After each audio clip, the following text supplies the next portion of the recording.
অনেকদিন ধরেই অভিযোগ ছিল রাব্বির বিরুদ্ধে, কিন্তু বারবারই সে পুলিশের চোখ ফাঁকি দিচ্ছে। এবার পুলিশ নেয় রিকশা চালকের ছদ্মবেশ। দীর্ঘদিনের চেষ্টায় গ্রেফতার করে এই এক সিরিয়াল রেপিস্টকে। অভিযুক্ত রাব্বি ছিল পলাতক, তাকে খুঁজতে মরিয়া হয়ে ওঠে পুলিশ। শেষ পর্যন্ত আসে সফলতা।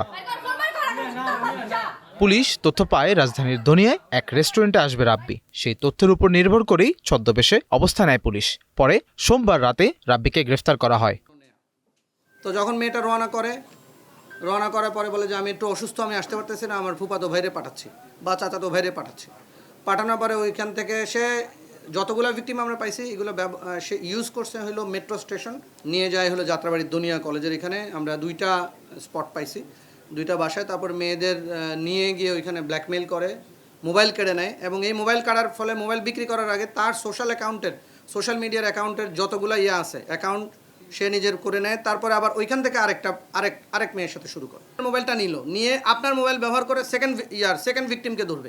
যখনই আমরা ওনার কাছে যাচ্ছি উনি বলতেছে আমিও তো ভিকটিম। মানে আমরা যতগুলো মোবাইল এ পর্যন্ত পাইছি, যতগুলো মোবাইলের নেটওয়ার্ক পাইছি, সবগুলা ভিকটিমের। বুধবার ডিএমপি মিডিয়া সেন্টারে ব্রিফিংয়ে পুলিশ জানায়, সামাজিক যোগাযোগ মাধ্যমে ভুয়া অ্যাকাউন্ট করে নারীদের সাথে বন্ধুত্ব করত রাব্বি। পুলিশ জানায় রাব্বি তার স্ত্রীকেও একইভাবে ফাঁদে ফেলে বিয়ে করে। যে শ্বশুর বাড়িতেও এই ধরনের কাজ করতে গিয়ে উনি একবার ধরা পড়ছেন, ওনারা পুলিশে বলেননি। এবং ওনার শ্বশুর কিন্তু এই কথা আমাদেরকে বলছেন যে আমার মেয়েটাকেও সে এইভাবে বিয়ে করছে। দুনিয়া কলেজের পাশে বর্ণমালা স্কুল আছে, আপনারা চিনেন, বর্ণমালা স্কুলের পাশে। আমরা এখন পর্যন্ত 2টা বাসা পাইছি। দিনের বেলা হইলে সে এক বাসায় নিয়ে যেত, রাতের বেলা হইলে অন্য বাসায় নিয়ে যেত। বাসা হাফ ডান একটা বিল্ডিং, 1টা বা 2টা রুম সে ব্যবহার করত। রাব্বির বিরুদ্ধে পর্নোগ্রাফি নিয়ন্ত্রণ আইনে 3টি মামলা রয়েছে। পুলিশ মনে করছে জিজ্ঞাসাবাদের পর আরও অপরাধের তথ্য পাওয়া যাবে। সৈকত খান, ওয়ান নিউজ, ঢাকা।